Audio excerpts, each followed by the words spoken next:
Is it haram to keep birds and fish as pets? Some scholars say that it is permissible, but I want to be sure, because keeping a creature of Allah that was meant to fly in a cage seems sadistic to me, just like the hadith of the woman who imprisoned her cat. Is there a reward for buying birds and freeing them? Zakaria, first of all, I would like to thank you for asking. And it is good always to ask when you are in doubt. However, I'd like also to give you an advice not to put your judgment and give your verdict without basing it on the Quran and Sunnah. There was no need for saying that I feel that this is sadistic to put a bird in a cage and prevent it from flying. Now, this is your feeling, but is it based on Quran and Sunnah? The answer is no. So what's wrong in saying what I feel? Well, you get people saying that animals have souls. We're not allowed to torture them.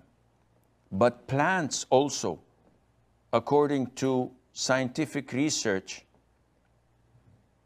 have souls and they get feelings.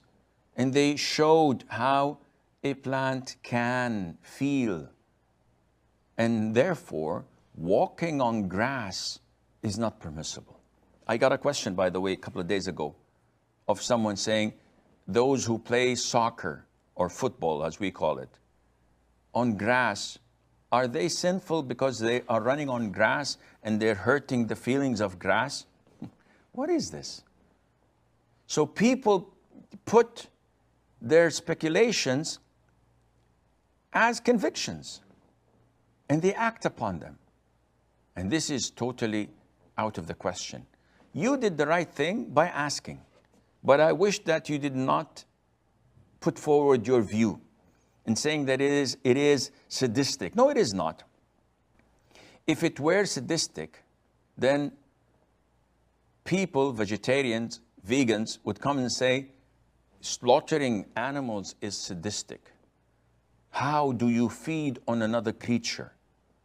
So I tell them, okay, you guys are feeding on vegetables and they are creatures as well.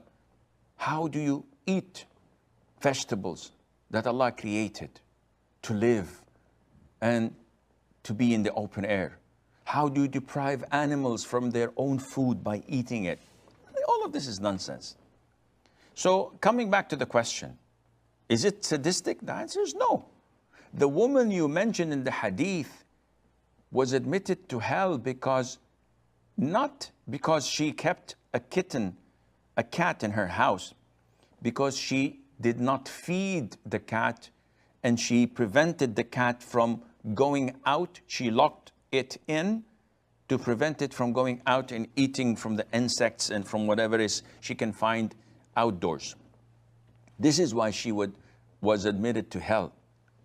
Keeping a bird in a cage, keeping fish in a fish tank, in an aquarium, this is permissible as long as you're feeding it and taking care of it and not torturing it or allowing children to abuse it. This is totally permissible. In Sahih al-Bukhari, Anas ibn Malik, may Allah be pleased with him, had a young brother of 4 or 5 years of age. And the Prophet used to visit the house often, and he nicknamed the boy as Aba Umair. And he had a small bird, Nur. And the bird was in a cage in Medina, and the bird died. So the boy was saddened.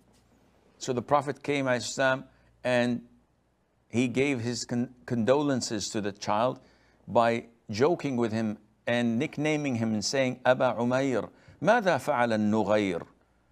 He's saying, oh, Abu Umair, what did the small bird do? And the child would cry and say that the bird died. And the Prophet used to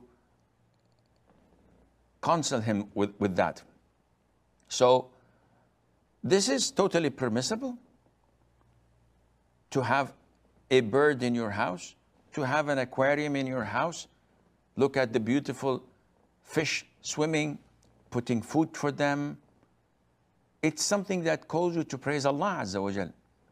Would I be rewarded if I buy birds and set them free? I personally think that you won't, because such birds are used to living in specific environment. And by setting them free, they'll be hunted, or they'll die out of poverty, of hunger, because they're not used to the environment that they are set free in. So putting them in a cave and giving them food, that would be much better.